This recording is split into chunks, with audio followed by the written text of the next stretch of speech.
You already know the rules. When you come in my house, take off your shoes and super violate that like button. It don't cost nothing for you to hit that like button.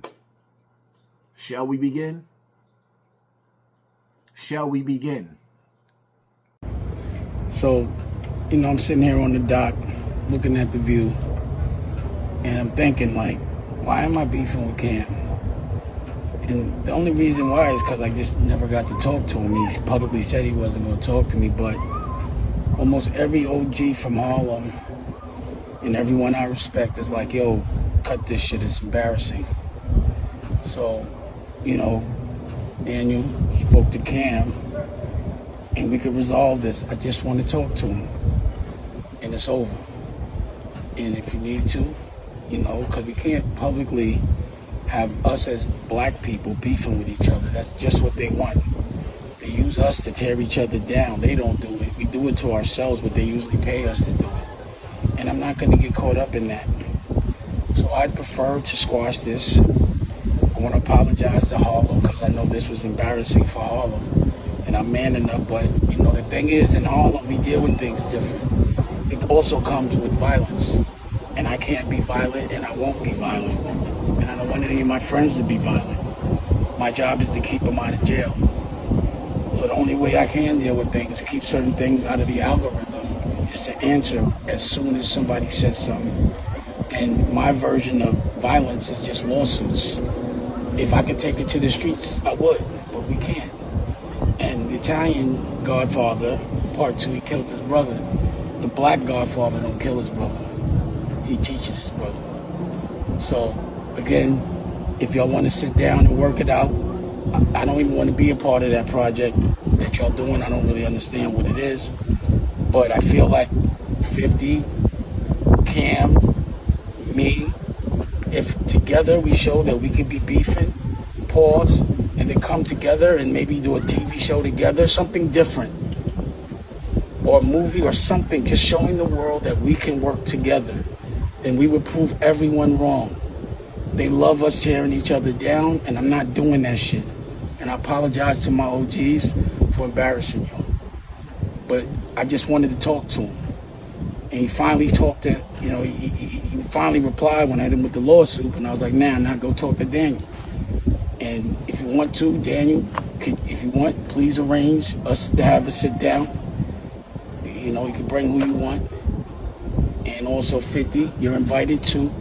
But instead of us talking about each other on fucking social media like clowns, let's sit down and talk like real men. Let's take this off the street. The street right now is the internet, and this shit is corny. So I don't want to fight with y'all no more. Now, I heart, that's different.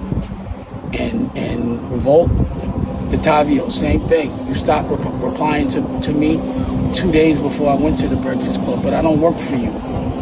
I am the chairman. When I'm on Revolt with my content, I'm the chairman because I don't talk to your staff. I talk to mine, which I have. I'm the chairman of America New when it's on Revolt. So to me, if the Breakfast, I won't get into it, but we can have a sit down too, because I'm not going to stop legally. I'm going to respond. That's what I didn't do before, and this is what I've learned. This is the only way I could fight. But you're not going to line me up and set me up. So you can come to the conversation as well. Bring who you want. Charlemagne, you're not invited.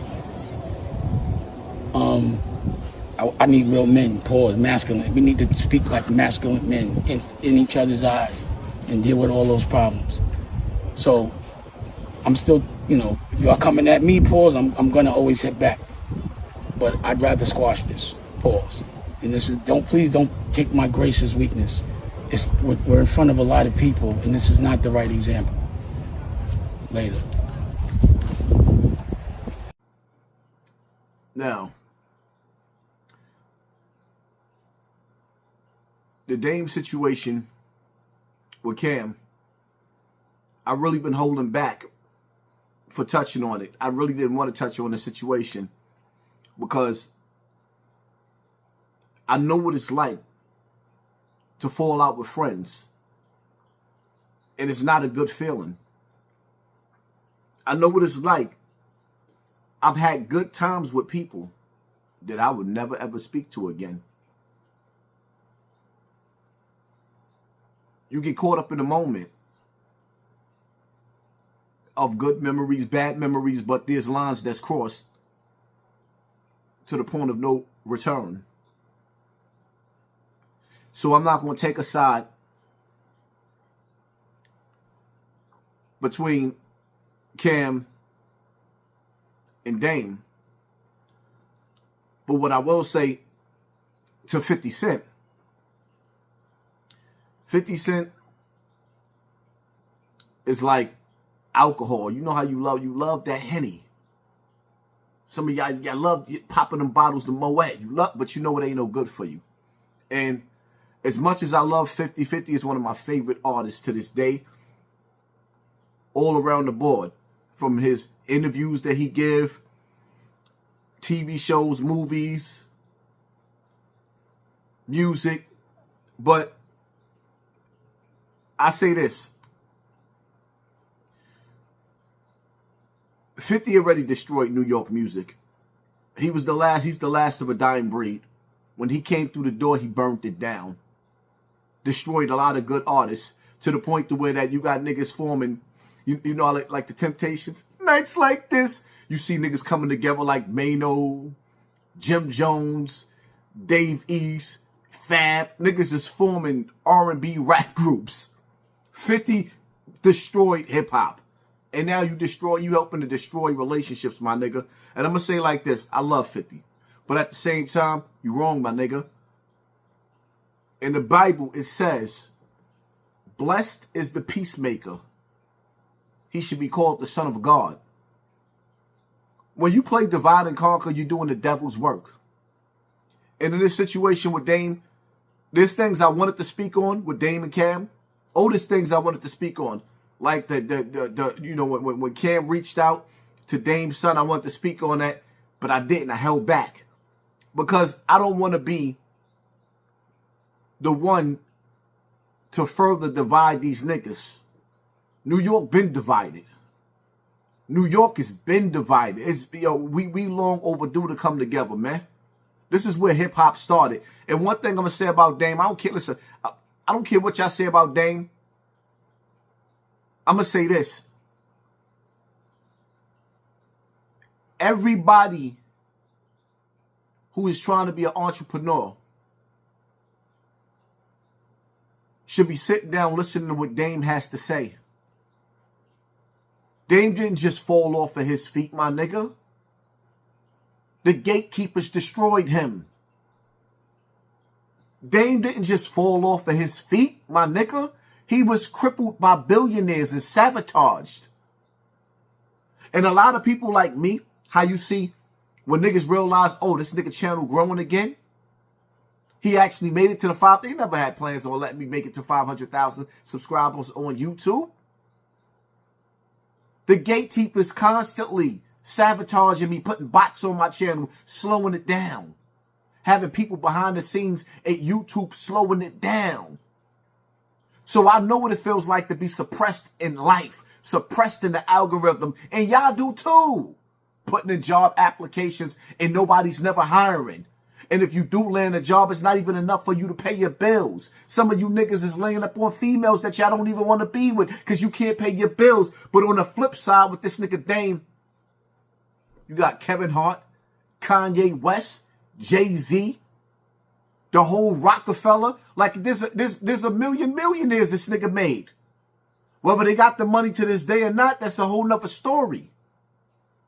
The thing about it is when you got a nigga that's going to get through the door or reach the heights of success and he start bringing other niggas with him, that's the nigga that you supposed to keep up. The problem with Dame is Dame put niggas in position to whereas when he fell, they should have picked him back up, but they not doing it.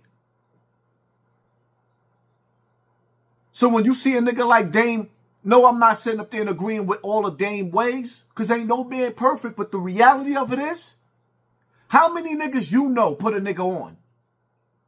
How many niggas you know put a nigga on? Niggas don't do that. The nigga Jay said if you made Hov make another Hov, he did. He made Kanye. Kanye got more money than Jay. Kevin Hart is up there with Jay. What are we talking about? The reality of it is, the only reason why Dame is being clowned, the higher ups, the elite, is still being pleased by 50. The higher ups, the gatekeepers that's in position, 50 is still pleasing them niggas. Dame ain't never give them niggas no satisfaction. 50 is still catering to them gay niggas. Dame ain't never gave them no satisfaction. That's the difference. So when 50 is able to sit up there and clown niggas, remember, when you listen to Tony Yayo, he says 50 is real tight with his money. Because 50 know that day is coming. These niggas give you 15 minutes of fame. Then there has to be a sacrifice. There's another door he have to go through. Why you think 50 keep niggas away from him? The only thing that 50 keeps close to him is Yayo. And when they want that next sacrifice, it's going to either be Yayo, Uncle Murder. It is what it is. Because there's a price that comes with fame. That's why in the Bible it says it's easier for the camel to go through the eye of the needle than it is for a rich man to get into paradise. Because at that table that Satan sits behind, it is what it is. There's a door. How Kevin Hart says, behind that door is another door and another door. But we're scared to open the next door because that might be our last door. It is what it is. Shout out to Dame Dash for doing what most niggas don't do. Is put niggas on. But shout out to 50 Cent. Because even though he burnt down the industry, he brought niggas through the door with him too.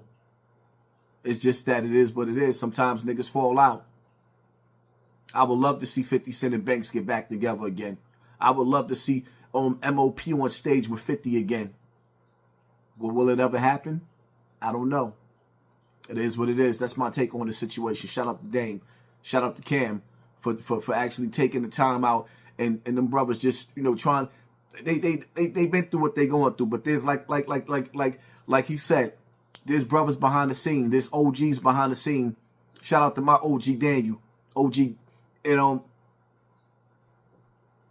like I said, blessed is the peacemaker. Niggas is behind the scenes trying to put them brothers back together again. I mean, come on, man. I ain't going to even front. I love seeing Cam and Mace. I love seeing Cam and Mace. Will we ever see Jim Jones and Cam sit back down together again with Mace? Probably not. It is what it is. Hit that like button, hit that share button, hit that subscribe button, and pay attention to your circle before they hurt you. Live life as if you are on the run and stay dangerous at the same time. I'm out.